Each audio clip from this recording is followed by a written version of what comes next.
Hello student, उम्मीद करता हूँ आप बहुत अच्छे होंगे और आपने पीछे वाली वीडियो देखी होगी। मैंने आपको बताया था कि रिवॉल्यूशन अकाउंट कैसे बनाते हैं। एडमिशन ऑफ ए पार्टनर्स के अंदर हम एक वीडियो रिवॉल्यूशन की देख चुके हैं। इस बार जो मैं रिवॉल्यूशन की वीडियो ला रहा हूँ, वो उससे भी ज़्यादा बहुत बेहतरीन है। पहले मैं थोड़ा-सा आपको बता दूँ कि हमने जो करा था, क्या करा था? हमने देखा कि रिवॉल्यूशन अकाउंट के अंदर जो भी गेन होता है या फिर सैक्रिफाइस होता है, यानी कि लॉसेस होते हैं। आपका अगर किसी एसेट्स या लायबिलिटी में गेन हो रहा हो या फिर लॉस हो रहा हो, आप इन चीज़ों को रिकॉर्ड करते हैं या किसी लायबिलिटी के अंदर डिक्रीजिंग हो रही हो या इंक्रीजिंग हो रही हो, इन चीज़ों को रिकॉर्ड करा जाता है। इसके अंदर मैंने आपको बताया था कि हमारे पास रिवॉल्यूशन अकाउंट होता है, जिसमें डेबिट साइड में एसेट्स में डिक्रीजिंग और लायबिलिटी में इंक्रीजिंग आती है और क्रेडिट साइड में एसेट्स में इंक्रीजिंग और लायबिलिटी में डिक्रीजिंग आती है।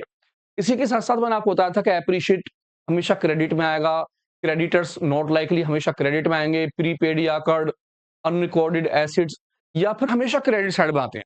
इसी तरह मैंने आपको बताया था कि डेबिट साइड के अंदर हमेशा डेप्रिसिएशन आएगा, जिसका दूसरा नाम रिड्यूस होगा, रिटन ऑफ होगा या रिटन डाउन। इसी के साथ-साथ प्रोविजन, बैड डेब्ट या डाउटफुल डेब्ट हमेशा डेबिट में आएँगे। आउटस्टैंडिंग एक्सपेंसेस हमेशा डेबिट में आएँगे, अनरिकॉर्डेड लायबिलिटी, क्लेम या ओवर वैल्यूड एसेट्स ये सारे की सारी आपकी किस में आती हैं? डेबिट साइड में आती हैं। इसी के साथ-साथ मैंने बताया था कि अगर किसी भी अमाउंट के साथ एट या टू लिखा हो, तो आप दोनों अमाउंटों के डिफरेंस लिखते हैं और अगर बाय दिया हो, तो अमाउंट सेम लिखते हैं। इन सभी के ऊपर हमने पीछे छोटी-छोटी सी क्या-क्या देखे, क्वेश्चन देखे और उनके हमने रिवॉल्यूशन अकाउंट बनाए। लेकिन ऐसा नहीं है कि हमेशा प्रोविजन का पैसा, आप जो प्रोविजन का पैसा लिखते हो, वो हमेशा ही कहाँ आता है? डेबिट साइड में। कुछ चीज़ें होती हैं जिनमें वो डेबिट में भी आता है और क्रेडिट में भी।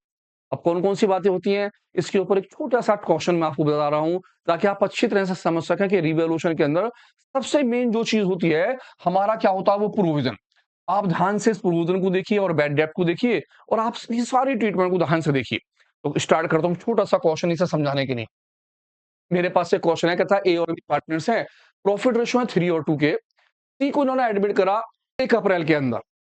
आपको बैलेंस शीट के अंदर डेब्टर्स दे रखे हैं 25,000 रुपए के और उसी के अंदर आपको दे रखा है प्रोविजन या बैड डेट 5,000 रुपए के और आपका जो डेब्टर्स है वो 20,000 के हैं। आप ये मान के चलिए कि आपके पास बैलेंस शीट है और बैलेंस शीट के अंदर आपको ये इन्फॉर्मेशन दे रखी है। अब आपकी जो एडजस्टमेंट होती है, उन एडजस्टमेंट में जो ट्रीटमेंट होती है बैड डेट की, वो किस तरह से होती है?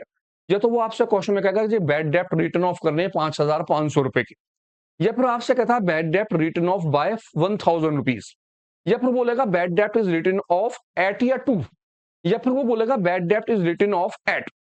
अब इन कंडीशनों के अंदर कैसे-कैसे होगा? तो ध्यान से आप एक-एक पॉइंट देखिए और उसे समझिए कि अगर बैड डेब्ट के अंदर ये कंडीशन होगी तो हम किस तरह से पैसे को रखेंगे। क्योंकि आपने देखा होगा जब आपने क्वेश्चन करा होगा स्कूल के अंदर, आपने बुक में से क्वेश्चन करे होंगे तो सबसे ज़्यादा आपको बैड डेब्ट में परेशानी आई होगी। बाकी सब चीज़ तो ईज़िली हो जाती है। तो शुरुआत करते हैं पहले वाले पॉइंट से। वो कहता है बैड डेब्ट रिटन ऑफ 5,500 के। आपने देखा भाई बैड डेब्ट हम बैलेंस पहले से 5,000 के कर चुके हैं और वो करा सारे के सारे 5,500 के करने हैं। बैड डेब्ट का मतलब है डेब्टर्स में से 5,500 रुपए मर जाएँगे। तो आप क्या करेंगे? इस 5,500 रुपए में से अपने ऊपर वाले 5,000 माइनस कर देंगे। इसका मतलब है आपको 500 रुपए के बैड डेब्ट और करने हैं और ये बैड डेब्ट आपके 2 में आएँगे।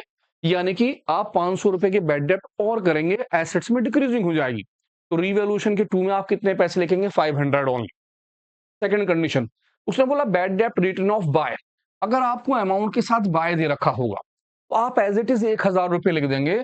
अब आप टू में लिखेंगे टू बैड डेब्ट और अमाउंट कितनी आ जाएगी आपकी 1,000 रुपए की। यहां पर आपने 5,500 में से 5,000 माइनस करे और सीधे अमाउंट 500 रुपए की आ गई टू में। यहां पर क्योंकि बाय दिया है और कहता है बैड डेब्ट रिटर्न ऑफ करने हैं, जब कभी भी बाय दे रखा हो तो आप एज इट इज अमाउंट उठा कर रख दीजिए, आपने कुछ नहीं करना। टू में लिखिए टू बैड डेब्ट, 1,000 रुपए बाहर आ जाएंगे। नेक्स्ट पॉइंट क्या था? बैड डेब्ट रिटर्न ऑफ एट।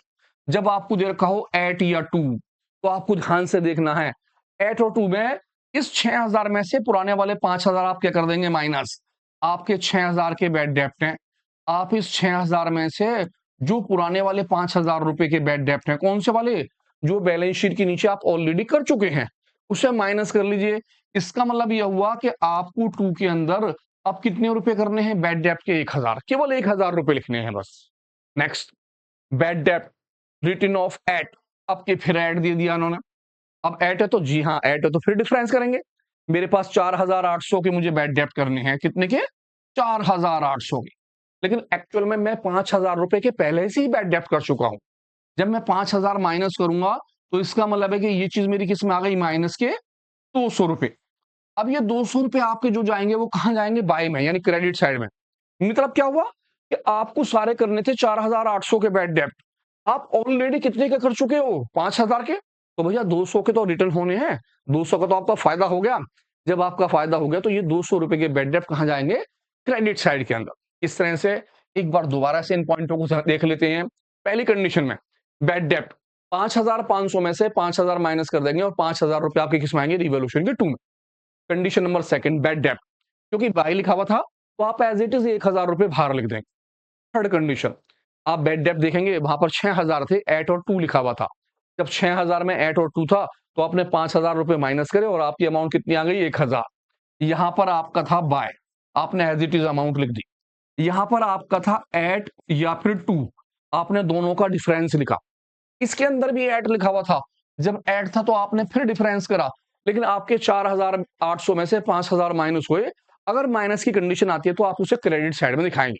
उम्मीद करता हूं आपके समझ में आए होंगे 4 तरीके से बैड डेप्ट कैसे कैसे थे, और भी हैं, जी हाँ और भी हैं। किस तरह से हैं, ध्यान से इस कंडीशन को देखिए क्या कहता है। वही आपके दो पार्टनर से ए और बी, एक नया एडमिट हो जाता है, आपको बैलेंस शीट बना के दे रखी है और बैलेंस शीट के एसेट साइड में आपके पास डेप्टर्स हैं कितने रुपए के, 45,000 के। वो कहता भैया प्रोविजन या बैड डेप्ट आपके पास 5,000 का है और 5,000 माइनस करने के बाद आपकी बैलेंस शीट के अंदर कितने पैसे रखे, 40,000। ट्रीटमेंट हम कैसे करेंगे, पहली कहता प्रोविजन फॉर डाउटफुल डेप्ट इंक्रीज्ड, इंक्रीज्ड बाय। अब ज्यादातर क्या होता है, हम इंक्रीज समझ के हम इसे बाय में लिखने की कोशिश करते हैं, क्योंकि हम देखते हैं भाई एसेट्स में इंक्रीजिंग हो रही है तो बाय में, एसेट्स में इंक्रीजिंग हुई तो बाय में। आप यहां देखते हो डेप्टर्स, और आप प्रोविजन का इंक्रीजिंग समझने के बाद इसे बाय में लिखने की कोशिश करते हो, लेकिन नहीं, ये डेप्टर्स के लिए बात नहीं है, ये प्रोविजन के लिए बात है। और जितने भी प्रोविजन होते हैं वो लाइबिलिटी होते हैं, जी हाँ लाइबिलिटी। अगर लाइबिलिटी ना होती है तो डेप्टर्स में से ये माइनस ना करे जाते। तो डेप्टर्स एसेट्स होते हैं और प्रोविजन का पैसा क्या होता है, लाइबिलिटी। इसीलिए लाइबिलिटी में इंक्रीजिंग होती है। और आप जानते हैं लाइबिलिटी की इंक्रीजिंग कहां जाती है, जी हाँ 2 में। अब आप ध्यान रखिए कि प्रोविजन का पैसा इंक्रीजिंग अगर हो तो आप हमेशा उसे 2 में लिखेंगे। कहां लिखेंगे, डेबिट साइड में 2 में। और फिर दूसरी बात, उसने आपको क्या दे दिया लिखकर, बाय। जब बाय दिया तो आप अमाउंट ऐसे के ऐसे लिख देंगे, कितने रुपए, 1,000 रुपए लिख देंगे as it is. Second condition, provision for doubtful डेप्ट रिड्यूस। जब आपको वो बोल दे रिड्यूस, रिड्यूस का मतलब है आपको कम करने हैं, आप प्रोविजन ज्यादा कर चुके हैं। अब रिड्यूस अगर कहेगा तो ये पैसा जाएगा बाय में, आप इस अमाउंट को वहां लिखेंगे बाय में। अब क्योंकि रुपए से पहले उसने क्या दे दिया, बाय, तो आप ये 1,500 रुपए एज इट इज लिख देंगे, 1,500 रुपए ऐसे के ऐसे, क्योंकि वहां बाय लिखा हुआ है, आपको वो पैसे कम करने हैं। Next point, provision for doubtful डेप्ट इज फाउंड एक्सिस, एक्सिस ज्यादा हैं, ज्यादा हो चुके हैं, तो आपको क्या करने हैं, उन्हें कम करने हैं। कम करने हैं तो इस कंडीशन में भी अमाउंट कहां जाएगी, बाय में। और रुपए से पहले बाय दे रखा है तो आप अमाउंट एज इट इज 1,000 लिख देंगे। अब ध्यान से देखिए, रिड्यूस या एक्सिस, इन कंडीशनों में प्रोविजन का पैसा बाय में जाएगा, क्योंकि आपको प्रोविजन कम करना है, आपको फायदा हो रहा है। नेक्स्ट, प्रोविजन फॉर डाउटफुल डेप्ट रेज्ड टू, आपको करने हैं कितने के, 7,000 रुपए के। 7,000 के करने हैं और ऑलरेडी आप 5,000 के कर चुके हैं। इस कंडीशन में आपका प्रोविजन का पैसा 2 में जाएगा। आप 7,000 में से पुराने वाले 5,000 को क्या कर देंगे, माइनस, और अमाउंट आपकी कितनी की आ जाएगी, 2,000 की। क्यों, क्योंकि यहां पर 2 लिखा है, आपने इस 7,000 में से ये वाले 5,000 माइनस कर लिए और आपकी अमाउंट 2 में आई। रिड्यूस, एक्सिस इन कंडीशनों में हमेशा बाय में आती है, ध्यान रहे आप। Next point, provision for doubtful डेप्ट रिड्यूस टू, हमें करने हैं कितने, 10%। अब 10% करने हैं तो हम क्या करेंगे, इस 10% को डेप्टर्स के ऊपर लगाएंगे।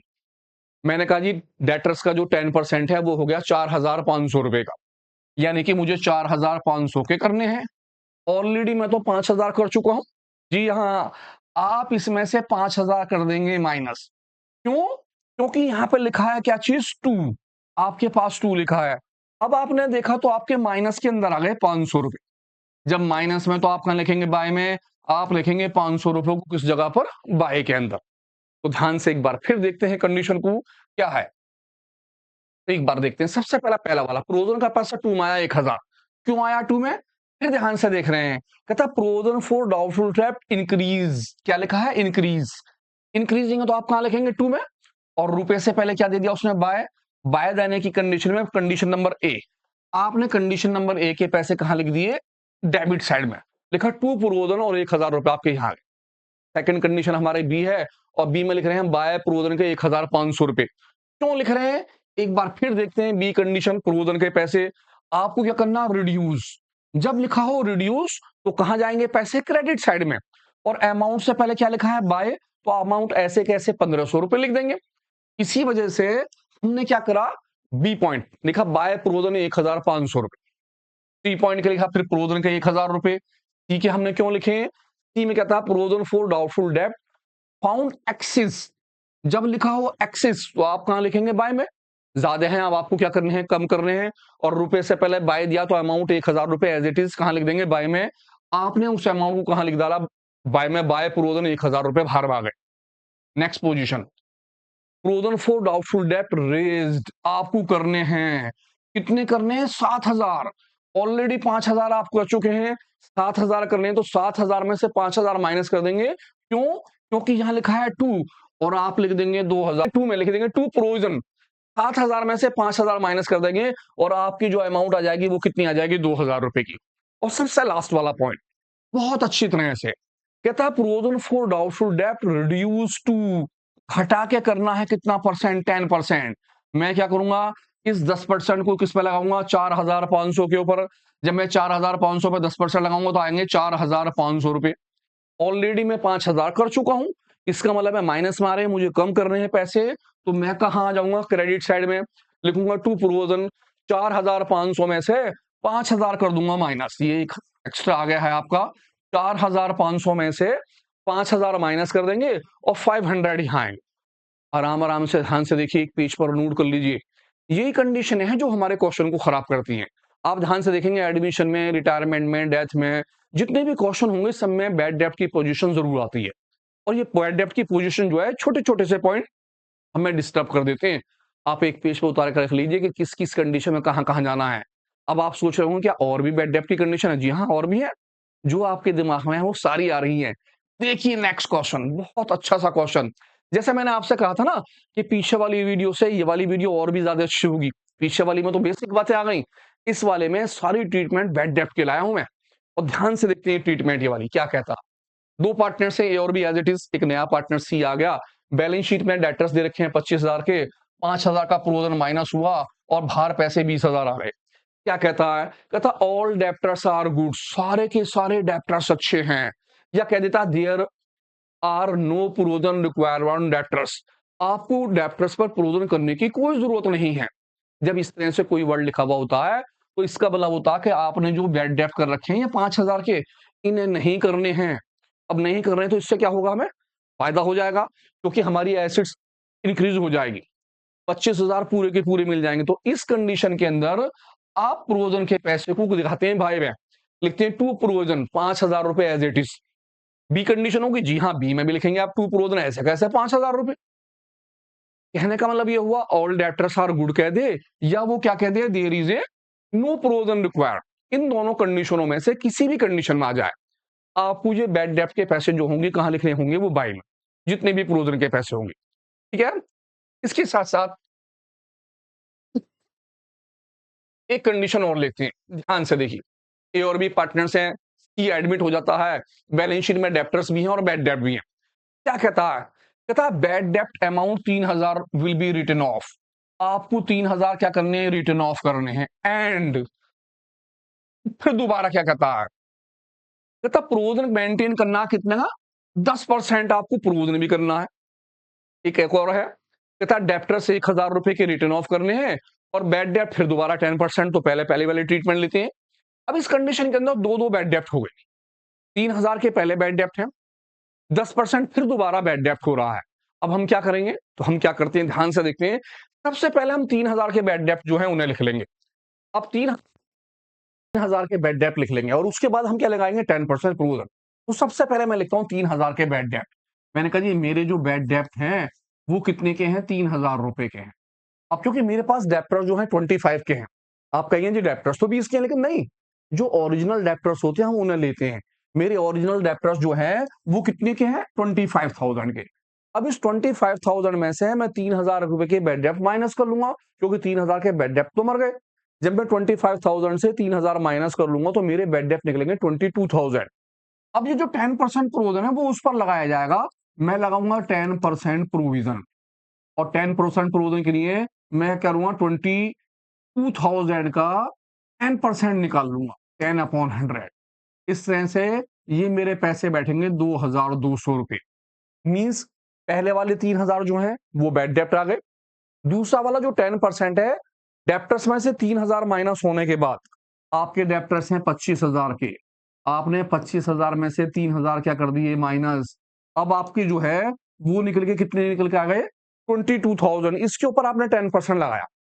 दोनों के दोनों जब मैं ऐड कर दूंगा तो मेरे हो गए 5,200 रुपए के बैड डेप्ट।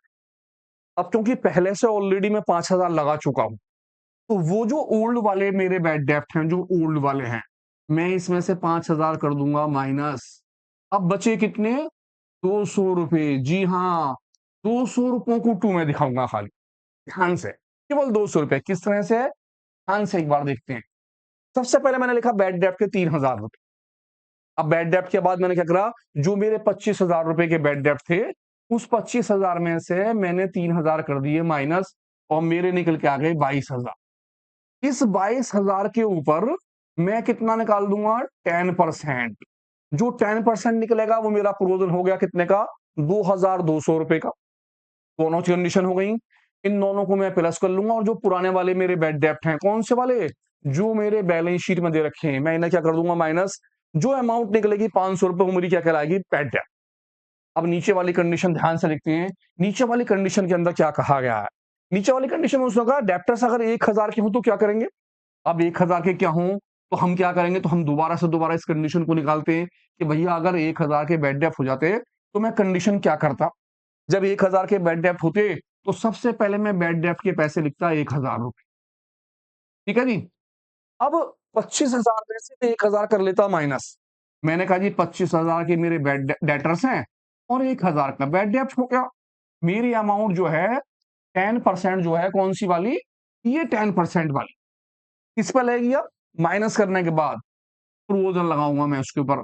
तो मैंने करा जी 24,000 रुपए के ऊपर 10% लगा दिया। ये मेरा जो निकल के आया प्रोविजन, वो निकल के आया 2,400 रुपए का। इस तरह से पहले वाले जो 1,000 थे वो 1,000 एज इट इज आ गए। दूसरा वाला जो प्रोविजन 10% करा है मैंने, 25,000 में से 1,000 माइनस करने के बाद 24,000 का 10% निकाला, वो हो गए 2,400। मैंने दोनों को प्लस कर लिया, मेरे दोनों प्लस करके हो गए 3,400 रुपए के। अब मैं जो पुराना वाला बैड डेप्ट है ये वाला, ये इसमें से क्या कर दूंगा माइनस। तो मैंने क्या करा, जो ओल्ड वाला था उस 5,000 को मैंने माइनस करा। अब 3,400 में से जब 5,000 माइनस होंगे तो आप देखिए माइनस के कितने पैसे आ गए मेरे, 1,600 रुपए माइनस में। अब माइनस की कंडीशन की वजह से मैं इसे कहां लिखूंगा भाई, तो एक बार फिर दोबारा समझिए, देखिए ध्यान से। सबसे पहले मैंने पहले वाले बैड डेप्ट लिख दिए 1,000 रुपए। अब क्योंकि मेरे पास 25,000 के डेप्टर्स हैं, मैंने 1,000 कर दिया माइनस। अब मेरे पास डेप्टर्स रह जाते हैं 24,000 के, तो मुझे 24,000 के ऊपर नेक्स्ट प्रोविजन लगाना है 10%। इस तरह से मेरा नेक्स्ट प्रोविजन जो बैठेगा वो कितने का बैठेगा 2,400 रुपए का। किसके ऊपर, 24,000 के ऊपर 10%। दोनों मैंने ऐड कर दिए, मेरा टोटल प्रोविजन होगा 3,400 का। भैया पहले से 5,000 लगा चुका हूं ओल्ड, कौन सा वाला, जो बैलेंस शीट में प्रोविजन लगाया 5,000 का। इस कंडीशन में मेरे पास माइनस के आते हैं 1,600 रुपए। तो मैं क्या करूंगा, 1,600 रुपए को यहां दिखाऊंगा क्रेडिट साइड में। तो ध्यान से दोनों पोजीशन देखिए। कभी कभी डेप्टर्स ये पर प्रोविजन दो बार भी आ जाता है, जैसा भी मैंने करा, एक बैड डेप्ट हो गया और एक प्रोविजन हो गया। लेकिन दोनों कंडीशनों में आपको ये बात ध्यान रखनी पड़ेगी कि आप जब डेप्टर्स पर लगाएंगे तो वो प्लस में आएंगे या माइनस में। अगर वो चीज प्लस में आ रही है तो आप एज इट इज टू पे लगा दीजिए। लेकिन अगर सपोज कीजिए आप कैलकुलेशन कर रहे हैं और कैलकुलेशन करने के बाद वो चीज किस में आती है तो माइनस में, तो आप उसे क्रेडिट साइड में लगाएंगे। आपको बेनिफिट हो गया, आपका प्रोविजन बैठ रहा 3,400 का, आप ऑलरेडी 5,000 लिख चुके हैं। उम्मीद करता हूं आपकी समझ में आए होंगे। अच्छी अच्छी ट्रीटमेंट है, आपको सभी किताबों में मिल जाएंगी। मैं सारी एग्जाम कलेक्ट करके ले आऊं। एक छोटी सी ट्रीटमेंट और है, इसी के साथ साथ मैं आपको ट्रीटमेंट दिखाता हूँ। आप देखेंगे ये ट्रीटमेंट किस तरह की है, क्या कहता है इसमें? कहता है 2 पार्टनर्स हैं ए और बी, प्रॉफिट रेशियो वही 3 और 2 के हैं। नया बेचारा आ गया सी क्लॉज़ फॉर 1/4 के लिए, 1/5 के लिए, बैलेंस शीट दे रखी है। बैलेंस शीट में आपको इस बार जनरल रिज़र्व दे रखा है 50,000 का।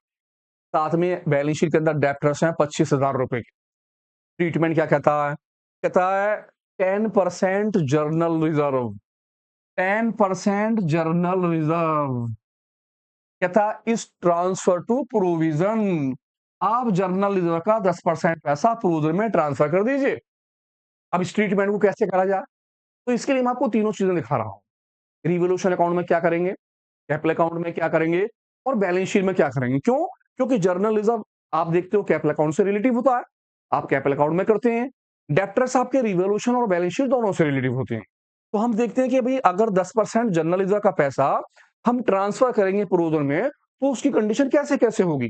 चैप्टर कोई भी हो, एडमिशन हो, रिटायरमेंट हो, डेथ हो, कोई सा भी चैप्टर हो, कंडीशन सेम। सबसे पहले तो रिवोल्यूशन अकाउंट में ये पैसे नहीं आएंगे। क्यों? क्योंकि आपने अपने पास से कोई प्रोविजन नहीं करा। आपने डेटर्स पर जो 10% लगाया है वो जर्नल रिजर्व का लगाया। किसका लगाया? जर्नल रिजर्व का। कहता 10% जनरल रिजर्व, जनरल रिजर्व का 10%। अब मेरे पास जनरल रिजर्व है 50,000 का, मैं 50,000 का 10% निकालूंगा तो कितने हो जाएंगे? 5,000। मैं पहुंच गया कैपिटल अकाउंट में। जब आप कैपिटल अकाउंट में आते हैं तो आप यहां लिखते हैं बाय बैलेंस ब्यूटी, कोई भी चैप्टर हो। उसके बाद आप लिखते हैं रिजर्व, आपका जनरल रिजर्व आ गया। और जनरल रिजर्व के आप 50,000 रुपए यहां डिवाइड कर लेते हैं। अब 50,000 में से प्रोविजन के 5,000 रुपए ये वाले क्या कर देंगे इसमें से माइनस। इसका मतलब ये हुआ कि अब आपके पास अमाउंट जो है कितने की है? 45,000 की, 45,000 रुपए की।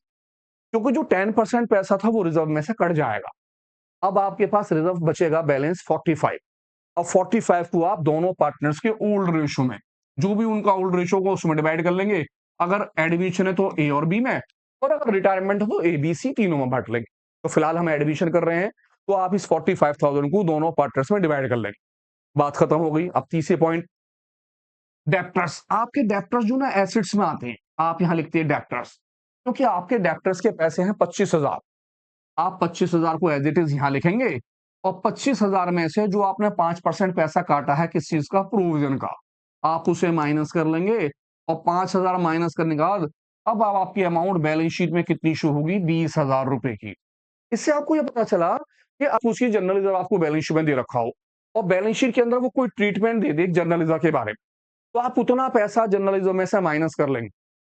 अब 50,000 का 10% आप निकाल लेंगे, 5,000 आया, उसे माइनस कर देंगे, बाकी का जो पैसा बचेगा उस पैसे को आप कैपिटल अकाउंट में ट्रांसफर करेंगे, क्योंकि आपके जो कैपिटल अकाउंट में है वो 45,000 डिवाइड होंगे ओल्ड रेशियो में। देन उसके बाद जब आप बैलेंस शीट जाना बना रहे होंगे, तो बैलेंस शीट के अंदर जो आपके डेप्टर्स थे उसमें से 5,000 रुपए कट जाएंगे। अब ये 5,000 रुपए आपके रिवोल्यूशन में नहीं आए, क्योंकि आपका लॉस और प्रॉफिट जो था वो कुछ नहीं हुआ।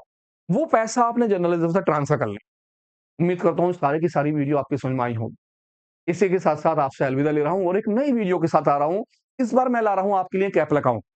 जी हाँ, आपने रिवोल्यूशन अकाउंट देख लिया। अब हम देखेंगे कि कैपिटल अकाउंट कैसे बनाया जाए। कैपिटल अकाउंट में कौन-कौन सी ट्रीटमेंट होती है, कैसे-कैसे कैपिटल अकाउंट बनाते हैं, किस तरह से हम उन बातों को लेते हैं जो हमें एक पार्टनर्स के लिए ज़रूरी होती हैं। तो मिलने हैं बहुत जल्द एक अच्छी-सी वीडियो के साथ। नाम होगा हमारी वीडियो का क्या चीज़? Partners capital account. तब तक के लिए थैंक यू।